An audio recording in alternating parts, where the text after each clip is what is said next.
उत्तर प्रदेश अल्पसंख्यक विभाग के सचिव सरदार परविंदर सिंह आज पीलीभीत पहुंचे, जहां उन्होंने डीएम पुलकित खरे से कई अहम मुद्दों पर वार्ता की। पीलीभीत पहुंचे उत्तर प्रदेश अल्पसंख्यक विभाग के सचिव सरदार परविंदर सिंह ने बताया कि इस जनपद में आने के दो मुख्य कारण थे। एक तो सिख समाज की समस्याओं से अवगत करना था। जिले के सिख प्रतिनिधियों की डिमांड थी कि आप क्षेत्र का भ्रमण करें और जो समस्याएं हैं विशेषकर सिख समाज की उनको समझें।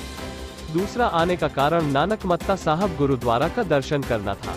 उन्होंने अपने वार्तालाप के दौरान सिख समाज की समस्याओं पर ज्यादा ध्यान दिया, साथ ही उन्होंने CANRC जैसे मुद्दों पर भी चर्चा की। उन्होंने बिलसंडा थाना क्षेत्र के अंतर्गत आने वाले 257 ऐसे सिख परिवार हैं जिनको एग्रीकल्चर फीडर से बिजली दी जा रही है। उनको 10 घंटा बिजली सप्लाई कहा जाता है, लेकिन उनको 6 घंटा बिजली मिल रही है। वहीं साथ में अन्य जगहों पर 18 घंटे बिजली मिल रही है।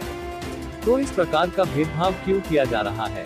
इसके अलावा उन्होंने अन्य कई मुद्दों पर भी चर्चा की। पीलीभीत में वक्फ बोर्ड की संपत्तियों पर जो भू माफिया लोग अवैध कब्जे कर रहे हैं, इस पर भी उन्होंने कहा कि ऐसे लोगों पर जल्द कार्रवाई की जाएगी। पीलीभीत से खोजी कैमरा के लिए शाहिद खान की रिपोर्ट। अभी देख लेंगे तो चीजें रुक जाएंगी। और इसके अतिरिक्त दो विद्युत विभाग की समस्याएं और आई थी कि गुरुद्वारा जो हमारे छठे गुरु हरगोविंद जी महाराज का गुरुद्वारा है, उसके गुरुद्वारे के गेट के पास उन्होंने ट्रांसफार्मर लगा रखा है, मैंने उसको भी हटाने के निर्देश दिए हैं। इसके साथ साथ पूरनपुर में भगत धन्ना जी का जो गुरुद्वारा है, वहां पे गुरुद्वारा साहिब के अंदर 33,000 kVA का उन्होंने ट्रांसफार्मर लगा दिया है। पूर्व में मेरी जानकारी में है तो वहां एक व्यक्ति की करंट से मृत्यु भी हो गई थी। इसलिए मैंने कहा है कि आप तत्काल उपरोक्त दोनों धार्मिक स्थलों से ये 33,000 kVA का एक हो और यहां से ट्रांसफार्मर रखने की कार्रवाई सुनिश्चित करें। इसके साथ साथ कुछ बालिकाओं ने मुझे यहाँ पे एक ज्ञापन भी दिया है और उनका कहना है कि उनकी कोई एक फर्म है जहाँ पे उनके जो एम्प्लॉयर हैं, नियोक्ता हैं, जो उनको रोजगार उपलब्ध कराते हैं, उनके द्वारा कुछ दुर्व्यवहार की बात आई है, जिसमें मैंने डीएम साहब के संज्ञान में उस प्रकरण को भी लाया हूँ। और मैंने कहा कि जो भी चीजें हैं इन अकॉर्डिंग विद लॉ हम क्या अच्छा कर सकते हैं उसकी कार्रवाई सुनिश्चित करें। हरिनगर का एक हरिपुर अच्छा किशन नगर, वहां से किशन क्षमा प्रार्थी हूँ, मुझे इसमें गलती हो गई। यहाँ का चकबंदी का एक प्रकरण आया है।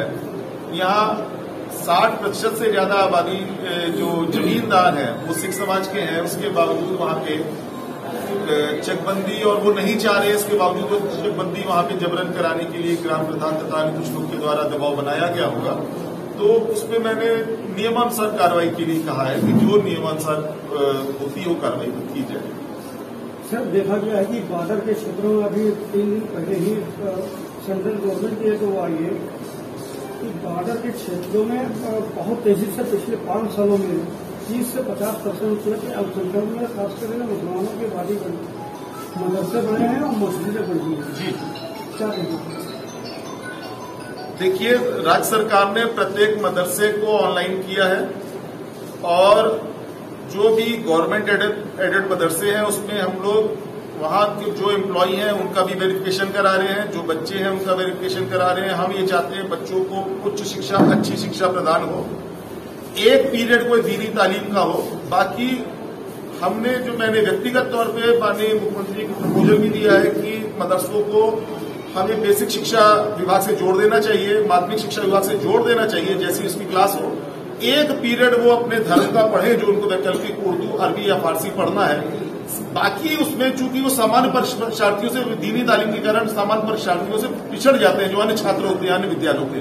तो इसलिए इसमें हमने वो किया है कि एक पीरियड वो करे, अन्य उसमें आप पढ़ाई कराएं। और मैं ये सुनिश्चित करना चाहता हूं कि प्रत्येक प्रकार से सरकार सबका साथ, सबका विकास, सबका विश्वास के नारे को चरितार्थ कर रही है आदरणीय योगी आदित्यनाथ जी की सरकार।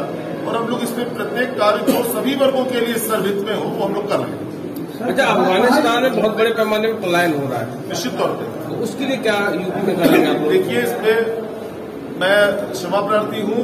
अफगानिस्तान में जिस प्रकार से गुरु नानक देव जी महाराज का वहाँ पवित्र स्थान भी है, गुरुद्वारा करते परवान पे पूर्व में भी हमला हुआ, अभी विगत कुछ दिन पहले फिर हमला हुआ है और वहाँ सिखों की आबादी 123 के आसपास संभवता बची है और हिंदू शरणार्थियों की आबादी भी कुछ डबल डिजिट में ही है। सोचने वाली बात है कि ये भारत में जहां अल्पसंख्यकों की स्थिति हम देखें और बाहर मुल्कों में देखें तो भारत में अल्पसंख्यक सर्वाधिक सुरक्षित है।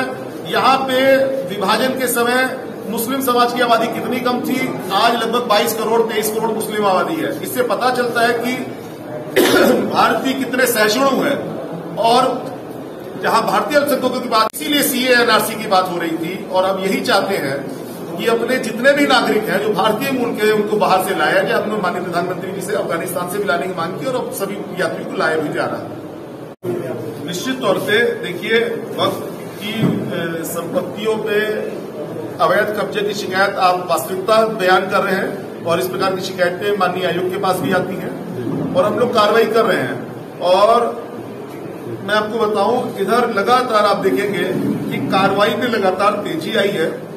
हम लोगों ने बहुत सारी जमीन जो वक्फ संपत्तियां थी उसको अवैध तरीके से जरूर कब्जा करेंगे, उसको छुड़ाने का कार्य किया। हम लोग भू माफिया की तहत भी कार्रवाई कर रहे हैं। सुनिश्चित कर देना चाहता हूं कि वो चाहे शिया वक्फ हो चाहे सुन्नी वक्फ की जमीन हो, हम लोग कोई भी ऐसी लैंड जो वक्फ का है उसको 1 इंच भी किसी को अवैध कब्जा नहीं करने देंगे। लगातार शिकायतें होती, शिकायतों को दबा दिया जाता है।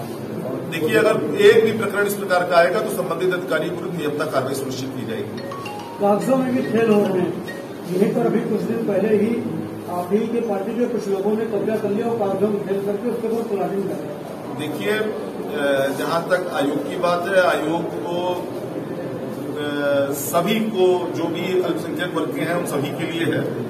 और अगर कोई भी व्यक्ति ऐसा है जो नियम विरुद्ध कार्य कर रहा है, उसके विरुद्ध नियमता कार्रवाई होनी चाहिए। और मुझे लगता है कि कोई भी व्यक्ति इस मुगालते में ना रहे। जब ये योगी सरकार है, यहाँ आजम खान के खिलाफ भी कार्रवाई होती है, यहाँ मुख्तार अंसारी के खिलाफ भी कार्रवाई होती है, यहाँ विकास दुबे के खिलाफ भी कार्रवाई होती है, यहाँ भाटी के खिलाफ भी कार्रवाई होती है। तो यहाँ हम किसी को छोड़ेंगे नहीं और सबके खिलाफ जो नियमता कार्रवाई सुनिश्चित